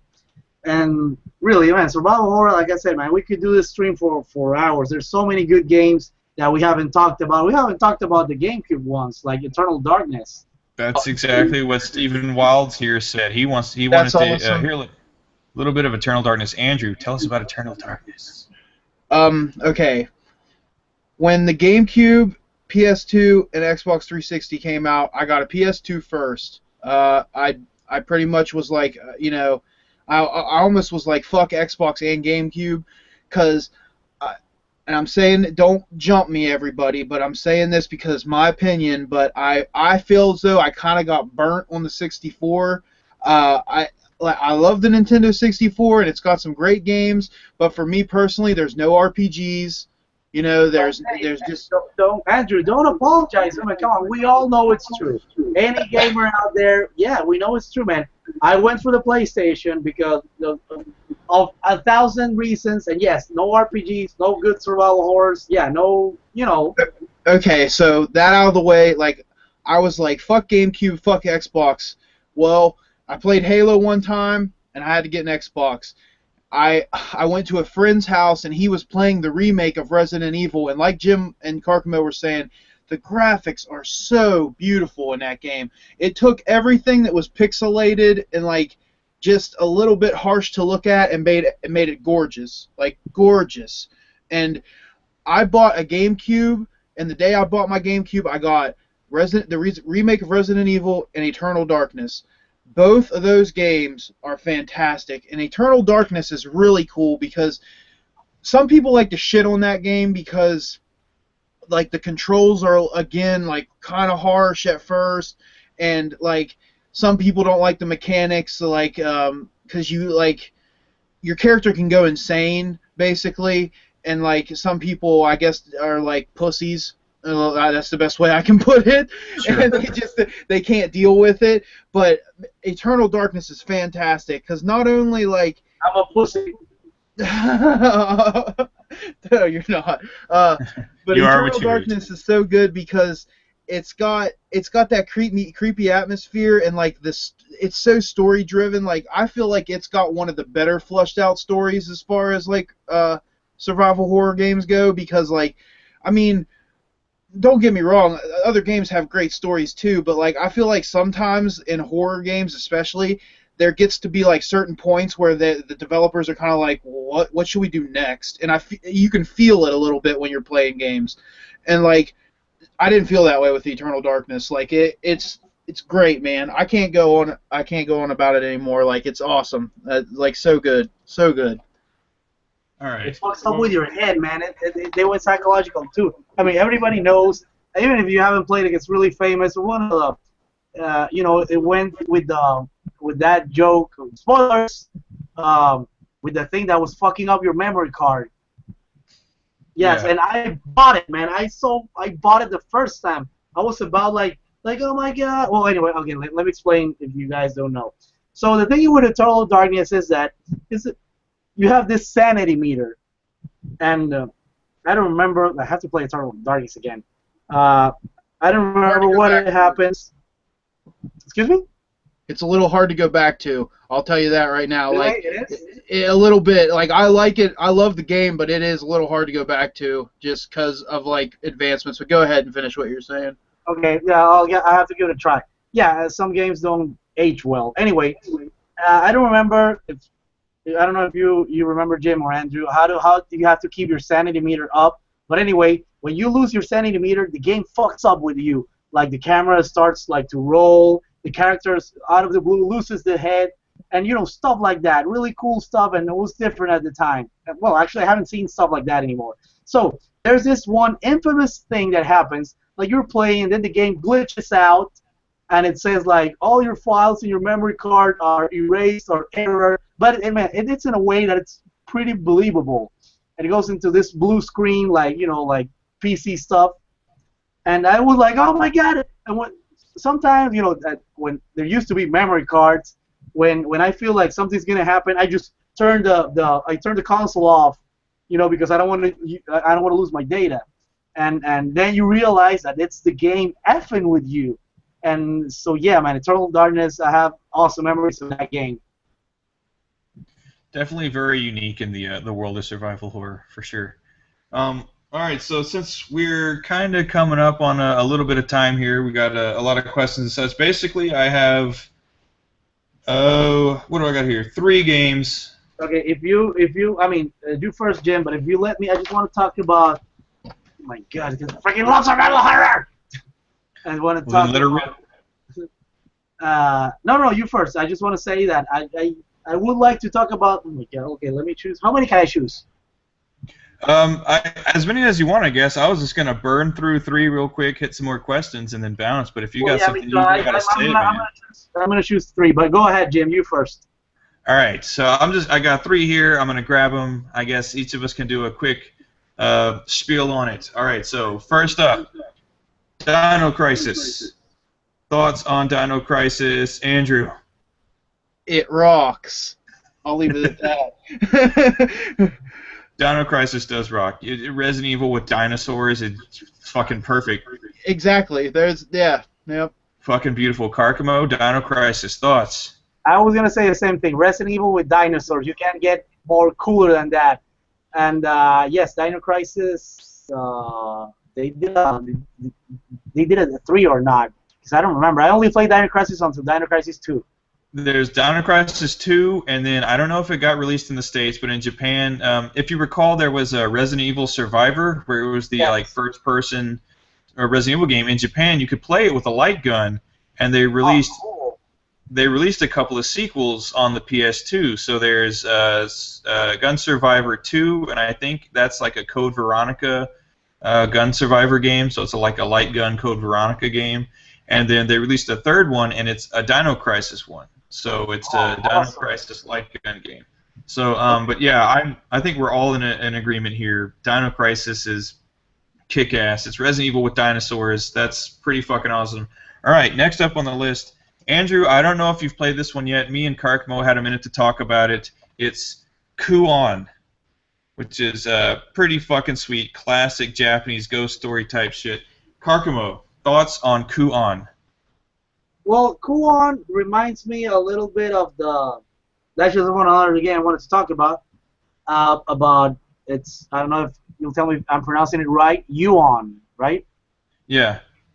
Yeah, it reminds me of Yuan. What's the English for Yuan? It's. Damn it, I forgot. Wait, are you talking about Ju-on? Yeah, I'm not talking about Ku-on. I'm talking about Yuan. Ju-on, The Grudge? The Grudge. I don't know. Ku-on has somewhat of the Grudge-ish thing that I like, and I played. Last time I played Ku-on really was like, well, it was a long time ago, like 5 years ago, and I want to get into that. Really, I want to get into a binge of survival horror, man. The other cool thing that I like about that genre is that games are not too long, so like now I could like do that. I mean, not like RPGs that I wish I could get like a binge of RPGs. But anyway, yeah, Ku-on. And I'm gonna like segue my way into that because it kind of reminds me of that too. Like I said, has of a sort of a grudge thing, and I have a here for the Wii. It's called The Calling. I don't know if you heard of it. And the other thing that I like about The Calling of the Grudge is that it's first person, and nowadays that's like it's trending too. All the indie survival horror games are like first person. And I think it works that way because you like right into how do you say that? Well, yeah, you feel like you're more immersed. You're like right there into the action, whatever, if you will. And so yeah, this is a pretty scary game, freaking pretty scary game. You have to play it. You have to play that with your lights off. And like Andrew said, I think you said you were talking about Outlast, right? Yeah. Well, yeah. There's like Outlast. There's another one that I can't remember this. That like Outlast. But anyway, what I was saying is that this first-person survival horror thing, it's trending, and I think that's like that. Well, Alien Isolation, man. You don't have to go very far, and I think that the genre, it's like going that route with the survival horror thing because before that, before Isolation and before Downpour, the more survival-ish horror thing we got was Dead Space. But yes, I went to a whole different direction. What do you have to say about Kuon, Jim? Well, I like Kuon a lot. It has a lot of that like classic Japanese horror, flair to it. I mean, they're like, the little zombies, there are creatures and shit in it, but there are also like areas where there's kind of like unseen horrors, or like you can only see shadows and things like that. And it's very ambient and very cool. And again, a lot like Fatal Frame, the game is really fucking dark. And because it's set in a feudal Japan era, you don't have a flashlight. You just have like that little candle that like hangs from a rope, and you light your way with a candle the whole time. And also, it's pretty cool that the way you attack these spirits and demons and things are with those kind of like Shinto cards that you can hit them with to like burn them and things like that. It's pretty cool as well. You know what, Jim? I'm glad you reminded me of the setting that was feudal Japan. I think it's cool to play with the place and the time the survival horror game is it's happening because what I think it would be cool to have like a survival horror game in maybe in France like Jack the Ripper thing style. It's a different feeling. And yes, I was gonna say that about Kuon, that instead of a flashlight it's like this candle. And it's different. It's instead of the modern things, like with guns and the zombies, and for the most part, it's always guns and stuff like that. I think you should go that route. I mean, it's a route that it's still kind of a virgin. Yeah, and it's Kuon. The tragic thing about that game is it did get a U.S. release, which I'd never heard of it ever in my entire life until I found it. I own the US one, but I don't know to be honest, I don't know the differences between the import one and the American version. I don't either, because I had never heard about it before. The first time I even heard of it, I came across it in a game store in Japan somewhere. I thought it was a Japan exclusive. I'd never heard of it before. And it's really tragic that, yes, it got an English release, but it is pretty freaking expensive on eBay. I've never heard of it. I never heard of it until you guys brought it up. Like, I want to play it now. If you get a chance to play it, definitely do. It's an awesome game. It's unfortunate that it's one of those like rare games that's expensive because it's very expensive, but it's an awesome experience if you can play it any way you can. And speaking of games that are awesome, fantastic fucking games, but demand stupid prices. This is going to be my last one I'm going to bring up for the night, and that is Rule of Rose. Very excellent game. Has everybody here played Rule of Rose? I have not played it. I held a copy of it a couple weeks ago, and I was pretty excited. Well, that was very well warranted because it's fucking awesome. Karkamo, you've got to have an opinion on Rule of Rose, man. Yes, I do, and I like the whole Children of the Corn thing that game has going on, and I think, and that's something for scary movies and for horror, it is really scary when you use kids. Yes. Think about it. It is really scary when you use kids because I mean, you know, they're kids. You don't want to hurt them, but they can hurt you and they can kill you. And yes, I think that was that was a game that no, that's a hidden gem right there. Um, because you know this game was under the radar. I don't remember what was going on at the time. And It came out right around the. It came out right around the time the PS3 and the 360 were coming out. It's like it got released in '05, I think, and by that time people were moving on. It really went under the radar. Yes, and it's made by Atlas. These guys, they always pump up cool, awesome stuff. I don't remember. I'd buy a turd if it said Atlas on it. Oh, Just yeah, throwing it out there. Yeah, let's be honest, me too, man. I would buy a fucking turd. Anyway, getting back to the subject at matter, I remember the first impression I had of Rural Rose. You got into this house. I think it was an orphanage, and you saw like this bag, and it had like something moving, and it was it was bleeding. You could see it, and it was obviously something that was alive, and really and those kids, I'm like, fuck that shit, man. That was another game that I was playing, and I had to stop, and I had to pick it up again, and I had to stop, and it was pretty well done, man. That's one of those games where the premise is really creepy. The character you're playing, again, kind of like Fatal Frame and the like, it's not like some commando or something. It's a young girl. Yes. Not an excessive amount of combat in the game at all. The whole game is built on the ambience, the atmosphere, and literally just how fucked up the situations are in that game. Rule of Rose, that's another one that it's fucking amazing, and it's a crying shame that it's so expensive, the English release at least, because that's one, if you're a survival horror fan, that's one that really you should play. It deserves playing. Yes, you're totally right, Jim. I'm not too sure. I think that game is for the PSN, only for the PS3 under PS2 Classic. I think. I'm almost sure I saw it.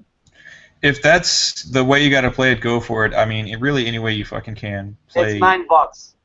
$9 to play Rule of Rose is a fucking steal. That game's an experience for sure. That you got to play that one. Well, that's like when the guy had it at the game store I was at. I was like, "Can I hold it? Can I just hold it for a second?" And I held it, and I was like, "How much is it?" And he was like, "Yeah, it's probably about $180." And I was like, "Yeah, you can take it." Jesus. You gotta be kidding me! But when I got it, it was expensive too. But it was like $40. 180? You gotta be kidding me! I think I paid $10 for mine. That's the only time I've ever seen that game. Like, that's why I wanted to hold it. It's just like yeah, it's crazy, man. It sucks. I'm a poor median, guys. Jeez, that's terrible. I don't know, man. If you win the lottery, go back to that store and buy that copy of Rule of Rose. Karkamo, you said you had a stack of games there that you wanted to discuss. Lay it on me. I'm gonna do it pretty quick. I have something here that every time Jim says that I've never heard of that, I'm like, fuck yeah, because this is a guy that lived in freaking Japan in Tokyo. He's a fucking Kichoryuken, the import guy, and when he doesn't know something, I'm like, oh my god, I feel special, man. Come on, give me a medal. So anyway, I have here. Okay, I'm gonna ask you something. If you're watching this, have you ever played King of Fighters? I have. What about you? Have you played? He has too. Yeah, me too. Well, now I'm going to tell you something. Fucking silent partner. Imagine. Sorry. It's okay. It's okay. Could you imagine? There is a King of Fighters character that has her own survival horror game. I can hardly imagine that. So let's play a little game. Okay, Jim. Anticipation's killing me. Yeah, if you could pick one, oh man, Jim already knows. So yeah, Jim's not playing. Andrew, if you could pick a King of Fighters character, a female King of Fighters character that has her own survival horror game, which one would you pick? You only have one chance. You guys know which girl I'm going to pick from King of Fighters. We've gone through this before. Yeah, I know. You're going to pick Mai Shiranui, right?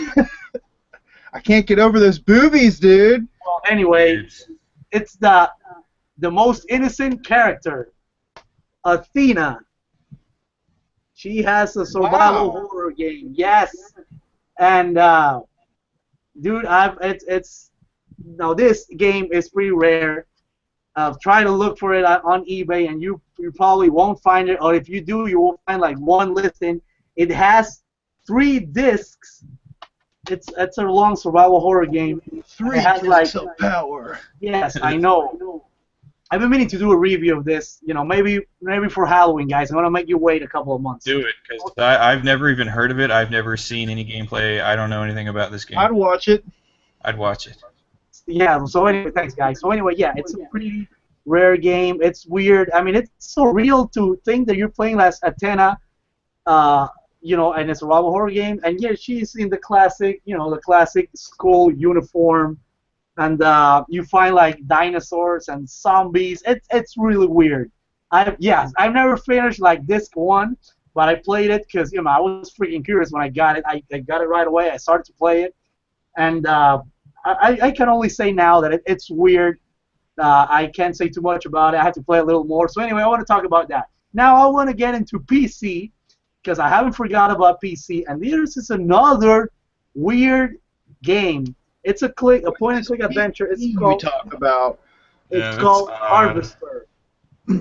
Now this game also has 3 discs, and this game is pretty graphic. It's pretty controversial.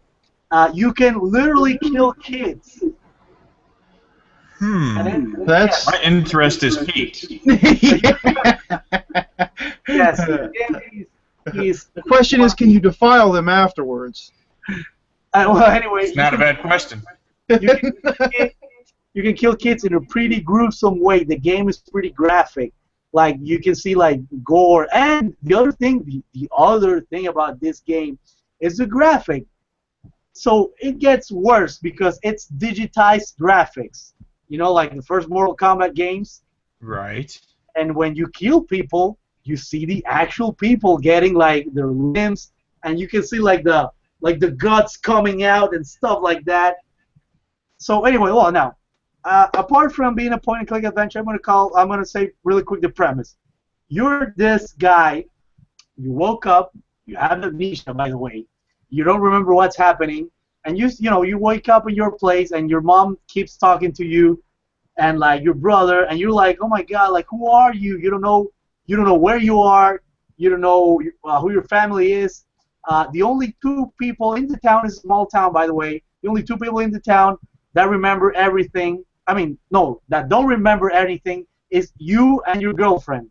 And you're gonna like get married, and she doesn't want to get married because she doesn't know who you are, and you don't know who she is. But you're only 2 people in the town that like, what the hell's going on here? And there's kind of a Silent Hill thing going on here because there's this cult that controls the town.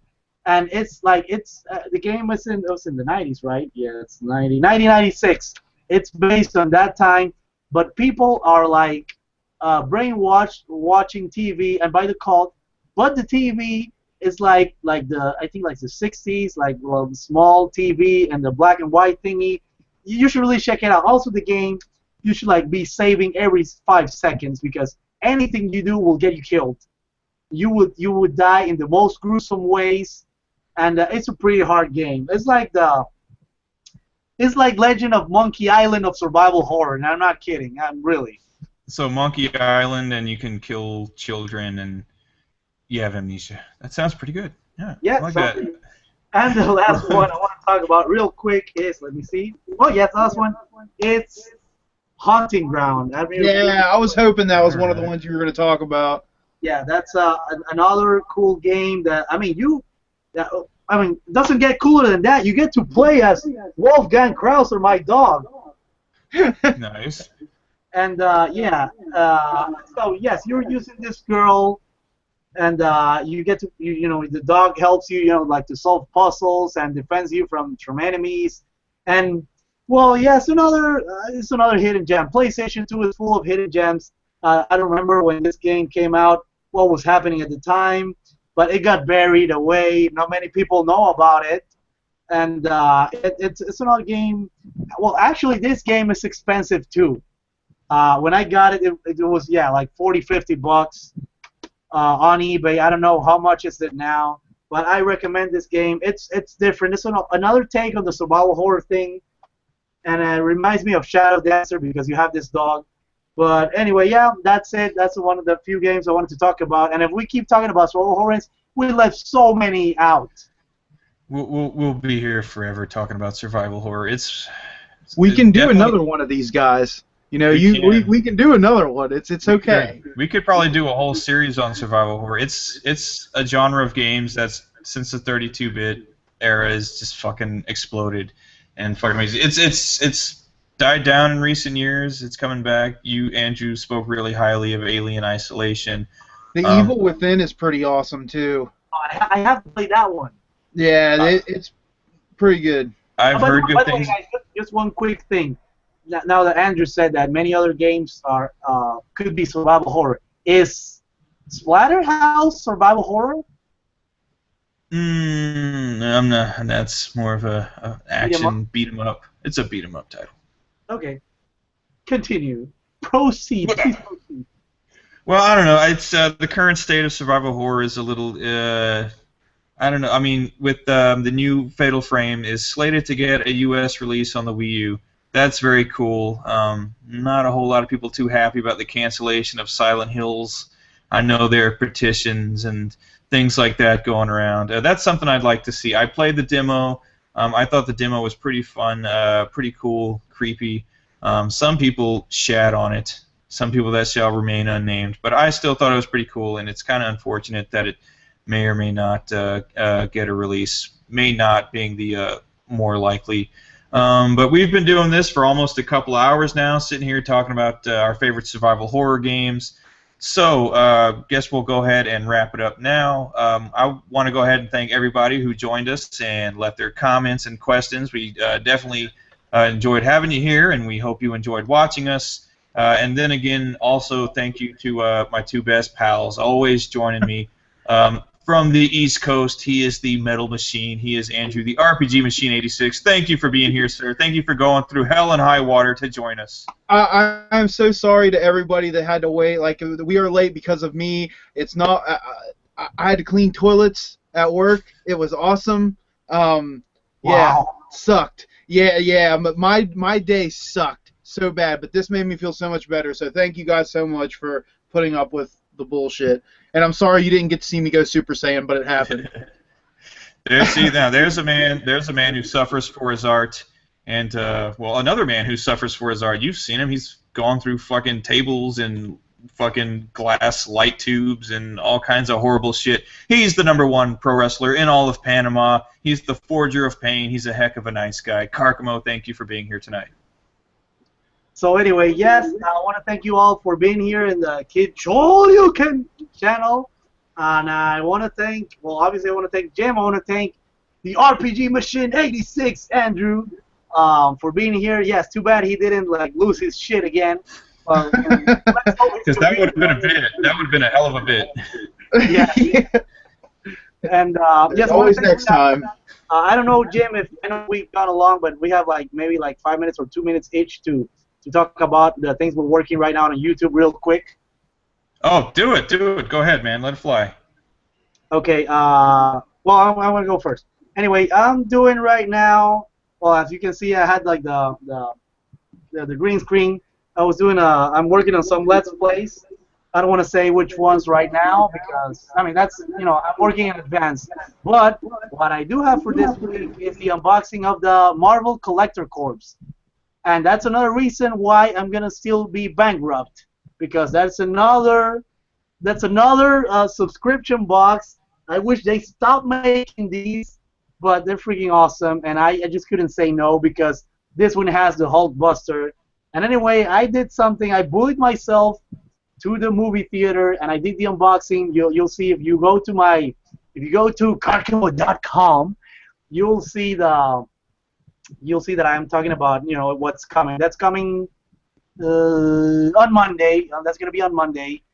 And yes, I want to thank you all because I have received a lot of good feedback on my YouTube channel and on Karkama.com. A lot of good hits, and cool things are coming for the Forger of Pain. And I want to give a quick. Too bad he's not here right now, but I want to give a quick shout out to my boy Jimmy Hoppa. I miss Jimmy on this stream, and Jimmy sent me this plushie. Thank you, Jim. Yeah, and I don't know. I might name my son Jim, and all the Jims are cool, man. That's the best name. Yeah, man, that's the name. If you name your son Jim, he'll be a cool guy. So anyway, what was I want to say? Well, I just lost it. Yes, Wrestling Wednesdays are coming like every Wednesday. A clip of me getting my ass kicked for the most part, in the most fucked up ways that a human being can withstand pain. That's the Forger of Pain. And yeah, so that's coming. And well, I would love to know what RPG Machine 86. And I'm going to do it here live. I have a request for Andrew. He's the RPG Machine 86, and you know that's false advertising because I haven't seen anything RPG related. And this is the RPG guy, and I want to see some RPG related stuff on your channel, Andrew. So that's my request. I second that. Okay. What I got coming, I know this is going to sound like me begging because I'm going to, but I have a series called Machine Plays, and I would love for some more people to watch it. Like, I would love you guys to go check out the videos because I've been working on 2 more. Like this week, like maybe the end of this week, but definitely next week, if not this week, I will have a Final Fight 2 Machine Plays coming out, and I will have Karkamo's requested video, which is to play Super Mario World 2 Yoshi's Island. I'm going to do both of those and have those out, like I said, if not the end of this week, definitely next week. Karkamo and I have talked about the RPG thing, and the reason I named myself the RPG Machine is because that's what I want. I'm going to make a series called the RPG Machine, and I'm going to do that. The first video is going to be about Earthbound. I'm going to make it. I swear to you guys, I promise you I will do it. The whole reason I haven't before is because RPGs are so time consuming, but I honestly have the time, so I need to just do it and stop belly aching about it. So I am going to do that. I'm always going to have pickup videos coming, and the game damage videos, like, I'm going to have a couple more of those come out. I'm not sure when. Kind of things are a little up in the air about that right now, but if nothing else, the series will continue just me myself. I might, like, I don't know how the game damage is going to go, honestly, because like finding stuff lately has been a little hit and miss. So that might be on the back burner for a little bit, but I am going to do a lot more Machine Plays. Like I said, I'm going to work on the RPG videos. I'm going to maybe do a horror thing that me and Karkamo talked about. So yeah, just stay tuned, and please, if you guys could go check out my videos, that would be awesome. I would really appreciate it. Thank you. Well, I for one am looking forward to all of that shit both of you just said. As for me, you will probably notice things slowing down on my channel a little bit. I'm in a bit of a transitional phase right now. I'm going to try to get out some more reviews, maybe a couple of other things, maybe a collection video here or there. I'm actually in a bit of a transitional process right now. Last year, if anybody remembers, I said that I would be moving back to Japan. It's actually going to be this summer. I'm moving back to Japan, and it should be in late July. I'm moving from here, going to Louisiana for a little while, and then back to Japan. So I'm going to be doing a lot of moving around. I've got to box up and have all this shit sent out of here by the 19th of this month. So like I said, I'm going to try to record a shit ton of game footage. That way I can keep producing reviews during that transitional phase. But don't be surprised if you see things slow down a little bit on this channel in the coming months. But with that being said, everybody said their piece. I want to, again, big thank you to Andrew and Karkamo for joining me. You guys can always go down to the description underneath this video. You will find a link to both of their YouTube channels. I highly recommend you go check both of them out. They're excellent YouTubers of the highest regard. And again, I want to thank everybody that came here to watch and comment, ask us questions. This was a lot of fun sitting here talking about horror games with you guys. So that's it. Thank you for watching, everybody. Take care, and we will see you next time. Goodbye, everybody. Bye, guys. Oh, the foot bye. Or we